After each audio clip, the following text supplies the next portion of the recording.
Ano po yung nakita nyo sa ibang distrito na hindi masyadong na very unusual? Halimbawa sa dalawang probinsya ng Mindoro, Mindoro Oriental at saka Mindoro Occidental, because I'm going to take advantage of the presence of the good governor of Mindoro Oriental, kaya ko lang po tinatanong.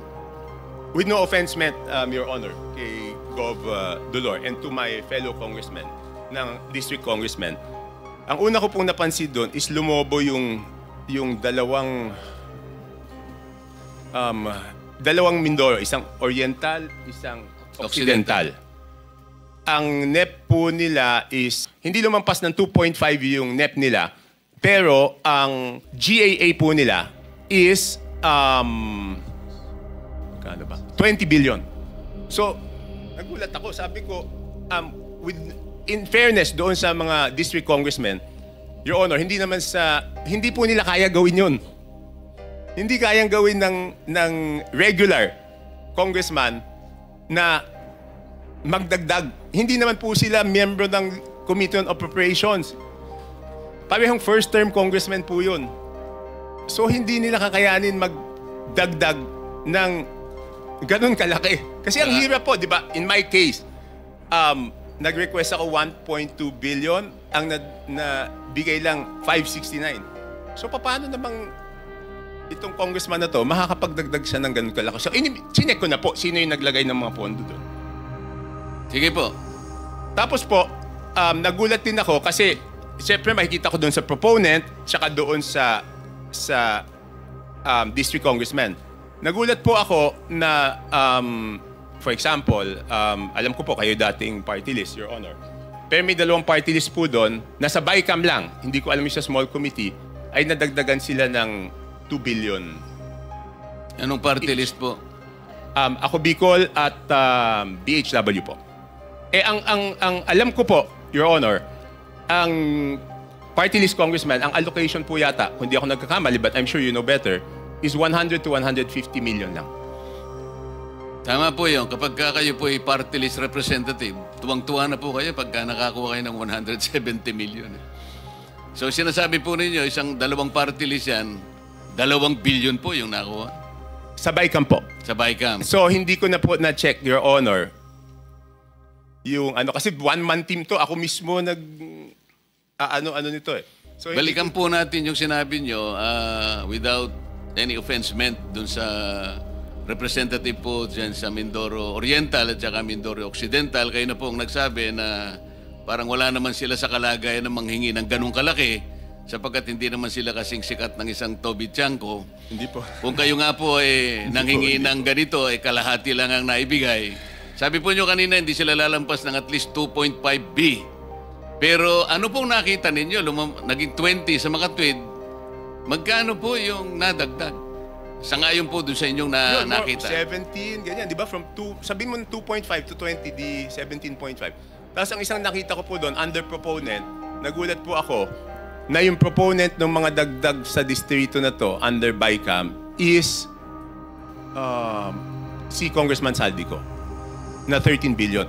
Sir, Your Honor, pwede bang i-ano ko lang yung USB na ayaw nila ipakita doon para mas madali kong mapaliwanag? Yun nga po yung gusto namin kung papayag kasi kayo. Mahirap puro kwento eh. Ito, may numero po to. Bigyan natin ng kopya po yung Blue Ribbon Committee.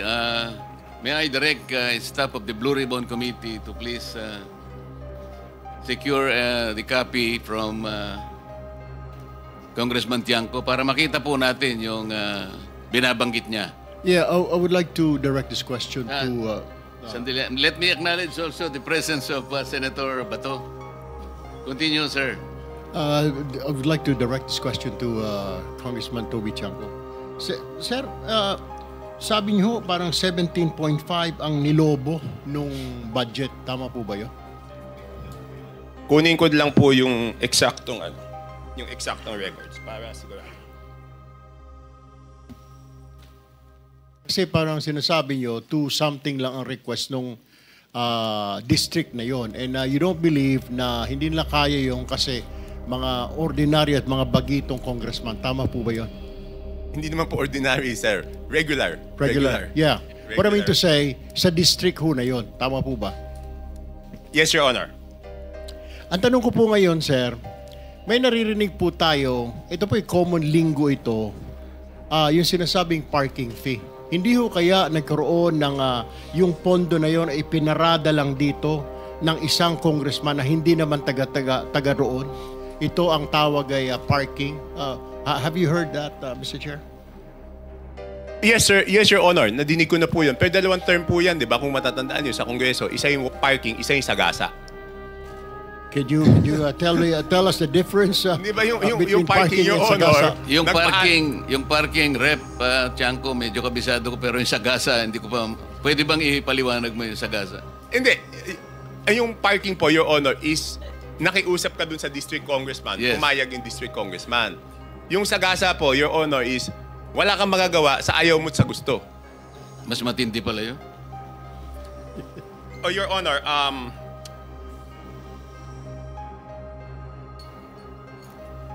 so dalawang term po yan, Your Honor. Isang parking, isang... Kasi madidinig mo sa congressman nasagasaan kami. Paano naman kayo nasagasaan? Binatuhan kami ng pondo na hindi naman namin alam. Ang ibig sabihin, Mr. Chair, yun nangyari sa Mindoro ay sagasa po yun? Your Honor, I have no personal knowledge. Your Honor, ito po. Mindoro Oriental, DEO, 2530 billion ang NEP. Nandito naman po si Yusek Kati, pwede niya i-confirm to kung pareho yung records namin. Tapos, ang total budget is 20 billion 999 million. Tapos, yung Mindoro Oriental DEO, 1 billion 508 million 583,000. Ang GAA po niya is 20 billion 795 million 429. So nagulat ako nung nakita ko yun, Your Honor. Thank you, Mr. In Chair. both provinces, si Representative Saldico ang nakalagay po na proponent. Hindi, doon po sa ano. Kasi ganito po to. Ito na po yung total. Sabi ko nga, hindi ko makikita kung ano yung sa small committee. Ang nakita ko, nung tinitignan ko po yung kay Saldico, next slide please. Yan, maliit lang eh. Yan po, for example, ito muna, ABRA. Ang proponent is Congressman Saldico. Hindi ko na po linagay yung district congressman, sir, kasi, Your Honor, kasi sabi ko nga, baka naman wala siyang alam, tapos mababash siya ng mababash, di ba po? So, ang nadagdag po from to the district of Abra is, sige, next slide, is 3 billion 400. Your Honor, hindi ko po mabasa. Sa 3 billion 68, 345. Ayan po, Your Honor. Okay. Yan po, out of Saldico's insertion. Okay, next slide. Yan na po yung Mindoro. Yung next is Mindoro. Tignan ko lang po dito sa akin. Meron din akong kopya niyan. Next is Occidental Mindoro. 3.2 billion po yan ang nadagdag. Okay, next is Oriental Mindoro. 3 billion 105 million 759. Next is total po ng Romblon is 620 million. Tapos next po, Bukidnon is 580 million 222,000. I would like to clarify, Your Honor, I will make it clear, hindi po ito district ni Congressman Joe Zubiri. Hindi po. Just to clarify, hindi niya distrito yan. Tapos yan, sunod-sunod na po. Itong Camarines Norte, 550 million. Itong, ano ba yung sumunod? Batangas, 429. Meron pa pala ulit na Mindoro. Hindi ko alam bakit nahiwalay ito. Baka ibang district ito. 400 million. And then Sarangani, 300. So next slide. Pag tinotal niyo po, yan, magbabalanse po yan. 13 billion, 803 million, 693 with Congressman Saldico as proponent. And pag tinotal mo yung district, yung subtotal, 13 billion, 803 million, 693,000, Your Honor. For the record, ang binabanggit po nating Representative Elizalde Co, siya po yung chairman ng House Appropriations Committee. Sa makatwid po, Rep. Toby, kung titingnan po natin at pagbabasihan, ito pong nakalap po ninyong impormasyon, lumalabas po na si Rep. Saldico ay siyang proponent ng halos 13.8 billion. Hindi natin malaman kung ito pinarada o sinagasa. Yun po ba ang ating conclusion? Ano po yung ilang congressman dyan, sabi na hindi amin yan. Hindi namin ni-request yan. So, hindi na ako nagtanong kung parada yan or sagasa. Ang sinasabi ko lang po is, yan po yung nakita ko. Kasi normally, kung kunyari, yan po yung request ko, dapat ako yung proponent. At ako rin po yung congressional district.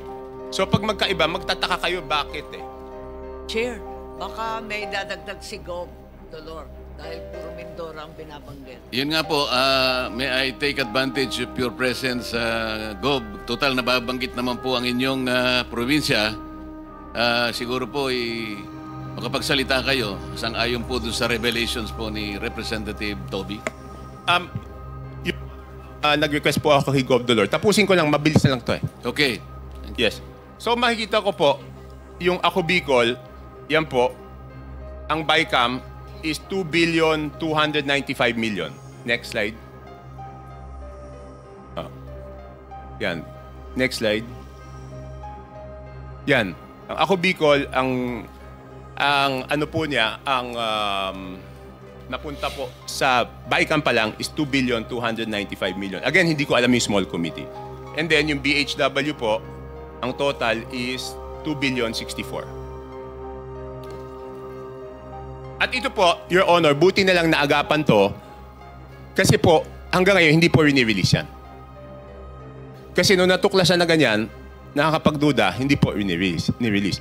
Your Honor, pwede po ako magtanong kay Yusek Cathy. Meron lang akong gusto i-clarify, Your Honor. Please proceed. Yusek, di ba ginagawa ito short of award, di ba po? Yes, sir. Kapag na lumabas na po yung GAA, pwede na po silang mag-advance procurement short of award hanggang ma-download po yung pondo sa implementing office. Okay. Yusek Cathy, kung yan po ay short of award, ibig sabihin meron na yung lowest calculated bid. Tama po? I'm not very familiar Yes, with most procurement. probably. Most probably. Hindi, ganito lang po, Point of Your order, Honor. Mr. Chair. Yes. With all due respect, Mr. Chair, point of order po. What is the point of order? Just to remind all of us, Mr. Chair, na the resource person, if wanting to field a question to another resource person, must do it only through the chair po. Hindi sila pwedeng diretsong Pinayagan ko naman po, magtanungan. kaya para maka-economize ng time, kaya Alright, total Mr. magkatabi Chair, naman I sila. submit. Opo. Thank you. Thank you for Sorry. the Most I'm sorry. probably, Your Honor. Your Honor, pwede bang malaman kay Yusek Cathy kung... hindi, pwede na lang po ganito, Your Honor. Pwede pong hingi na lang kay Yusek Cathy i-check kung meron na po itong lowest calculated bid short of award. At kung merong lowest calculated bid short of award, isubmit po sa committee ninyo kung natuloy yung bidding, kung sino po yung most probably na mananalo kasi siya po yung lowest calculated bid. Sa tingin ko napakahalaga yun para sa inyong committee, Your Honor. Thank you, Rep. Toby. I think that is in order sa Yusek Cathy. I think you should Yes, Your Honor. submit to the committee kung alin na dito yung binabanggit ni Rep. Toby na nagkaroon na ng what is your term? Bidding short of award. Bidding short of award. Para malaman po natin at mabantayan na. Can you do that, Yusek Cathy? Yes, Your Honor. We will direct all the implementing offices, whether it's regional office or district engineering office, to submit all the bidding documents of these projects that are bidded out short of award, Your Honor. Thank you. Thank you for your cooperation. Your Honor, ang request ko po, kung pwede, kung papayagan po ng committee, bibigyan ko po si Yusek Cathy nito para ilagay na niya. Hindi naman po kailangan po siguro ng committee, Your Honor, yung buong records. Kailangan lang ilagay kung sino yung posibleng mananalo kung natuloy po. Yes, I think that is in order. Kung pwedeng maibigay nyo na rin ang kopya kay Secretary Yusek Cathy. Yes, Chair. Your Honor. Thank you, Your Honor. That's all. Chair, pwedeng humirit. Yes, Senator Amy. Maraming salamat, Chair. Palibasa natututo tayo ng wika ng Kongreso. May sagasa pala, may parking pala. Ano naman yung allocable at non-allocable? Lagi kong naririnig sa Kongreso, hindi ko maintindihan. To whom are you directing the question, Senator Kung Amy? maaari kay Congressman Toby, kasi naririnig ko, kung meron sila allocable, yung non-allocable, wala sila. Paano ba yun?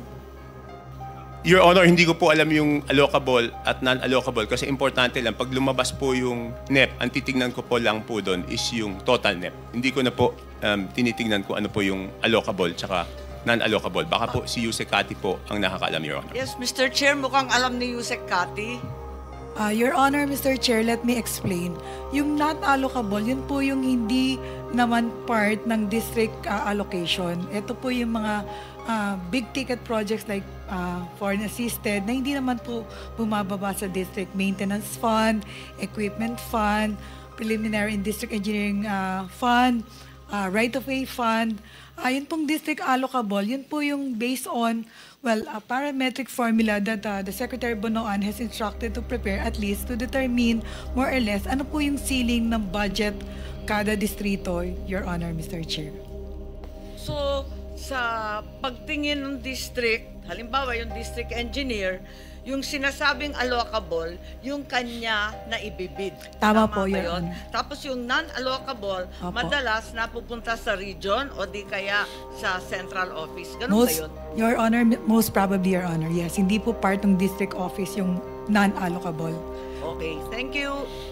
Rep. Toby, siguro doon sa parada at saka sa gasa, doon sa parada malaman natin magkano yung parking fee siguro para sa kaalaman din ng committee. Doon sa sagasa, ano kaya yung ginamit na pang sagasa? Pison kaya o train o kung paano? Kasi kailangang malaman din natin.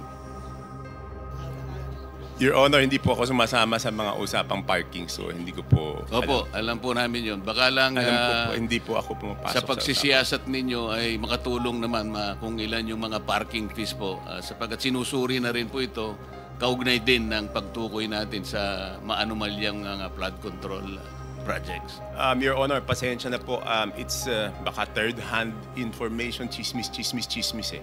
So, ayoko naman magsabi ng chismis kung hindi naman yung mismong naparadahan ang magsasabi sa akin na siya'y naparadahan. Salamat po. Mr. Chair, may itatanong lang ako doon sa bid short of award. Kasi nalilito ako. Ang pagkaalam ko po kasi, only projects that are included in the NEP can undergo pre-procurement. Bakit dito sinasabi na pati yung initiatives, insertions in the small committee and the BICAM also undergo pre-procurement bidding short of award? Di ba bawal yun? Akala ko yung NEP lang. Madam Chair, if I Yes may. po, ayun. Yes po. Ano po yan, nasa rule po ng New Government Procurement Act. Ang pwede lang pong i-early procurement, hindi ko po alam yung term nila na short of bid award. short of award, Ang yeah. meron po tayong term is early procurement early- activities. Ang So ibig yung sabihin po early nun, procurement, ito iba po, pa yun sa pre-procurement. yeah, no? ito po yung pwedeng ipabid pag nasa National Expenditure Program na. Pero pag nasa BICAM po at saka sa hindi na po kasi nagbago na po yung mga numero eh. Kaya nga, so, Magkaiba po 'yon. so yun na nga, yun ang tinatanong ko. Yes, We're ma'am. talking about the same thing. Opo. So yun ang Mali lang po tinatanong ko. siguro yung pagkakagamit ng term ni Yusek Cathy. Yung kanina, yung kay Yusek, hindi maaring i-pre-procurement o i-early procurement o i-bid short of award kapag hindi kasama sa NEP. Hindi ba ganun yun? Yes po. Dapat, Section yung mga 21 po. Yung mga insertions, congressional initiatives, lahat yan, walang pre-procurement. Wala po. So walang aregluhan sa kontratista. Wala po. Ang walang early down payment o mobilization fund. Yes, ma'am. Pagkaliwanagan Opo. lang Yun po, tayo. early procurement po, Section 21 of the New Government Procurement Act. Yes, Yes, ma'am. that went through the Senate. Thank you. Opo. Point So of I order, think that Mr. is Chair. very clear.